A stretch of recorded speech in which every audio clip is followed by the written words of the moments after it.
High court decision ಇದೆ, result declare ಮಾಡೋಂಗಿಲ್ಲ. ಅವ್ರು ಯಾವ ಕಾರಣಕ್ಕೆ ಸೆಲೆಬ್ರೇಟ್ ಮಾಡ್ತಿದ್ದಾರೆ ಅಂತ ನನಗೆ ಗೊತ್ತಾಗ್ತಿಲ್ಲ.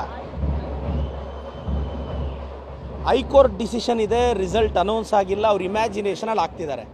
ನಮ್ಮ ಪಾರ್ಟಿಯಲ್ಲಿದ್ದ 6 ಜನನ ಅವರು ಎತ್ಕೊಂಡೋಗಿ ಕಿಡ್ನಾಪ್ ಮಾಡಿ ವೋಟ್ ಹಾಕ್ಸಿದ್ದಾರೆ. ನಾನು ಹೇಳಿದ್ದೆ ಆವತ್ತೇ, ಫರ್ದರ್ ಏನಾಗುತ್ತೆ ಅಂತ ಕಾದು ನೋಡಿ. ಹೈಕೋರ್ಟ್ ಜಡ್ಜ್ಮೆಂಟ್ ಬರಬೇಕು. ಅವ್ರ ಇಮ್ಯಾಜಿನೇಷನಲ್ಲಿ ಸೆಲೆಬ್ರೇಟ್ ಮಾಡ್ತಿದ್ದಾರೆ, ಮಾಡಲಿ. ಹೈಕೋರ್ಟ್ ಜಡ್ಜ್ಮೆಂಟ್ ಬಂದ ಮೇಲೆ ನೋಡಿ ಅಷ್ಟೇ. ಚುನಾವಣೆ ಯಾವ ರೀತಿ ನಡೀತು ಸರ್? ಅಂದರೆ ಈಗ ಆ ಕಡೆ 2 ಅಭ್ಯರ್ಥಿಗಳಿದ್ದರು, ನಮ್ಮ ಕಡೆ ಒಬ್ಬರು ಅಭ್ಯರ್ಥಿ ಇದ್ದರು ಅಧ್ಯಕ್ಷರಿಗೆ ಮತ್ತು ಉಪಾಧ್ಯಕ್ಷರಿಗೆ ಇದ್ದರು. ಅವರೊಬ್ಬರು ಕೊನೆ ಗಳಿಗೆಯಲ್ಲಿ ನಾಮಿನೇಷನ್ ವಾಪಸ್ ತೆಗೆದರು ಮತ್ತು ಕಂಟೆಸ್ಟ್ ನಡೀತು. ಎರಡೂ ಕಡೆ ಕೇಳಿದ್ರು.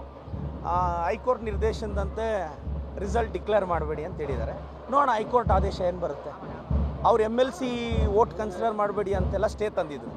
ನೋಡೋಣ ಹೈಕೋರ್ಟ್ ಆರ್ಡರ್ ಬಂದ ಮೇಲೆ ಇದು ಕನ್ಸಿಡರ್ ಮಾಡ್ತಾರಾ ಮಾಡಲ್ವಾ ಅನ್ನೋದ್ರ ಮೇಲೆ ತೀರ್ಮಾನ ಡಿಸೈಡ್. 6 ಜನ ಕಾಂಗ್ರೆಸ್ ಸದಸ್ಯರು ಬಿಜೆಪಿ ಪರ ವೋಟ್ ಹಾಕಿದ್ದಾರೆ, ಏನು ಕ್ರಮ ಕೈಗೊಳ್ತೀರಿ?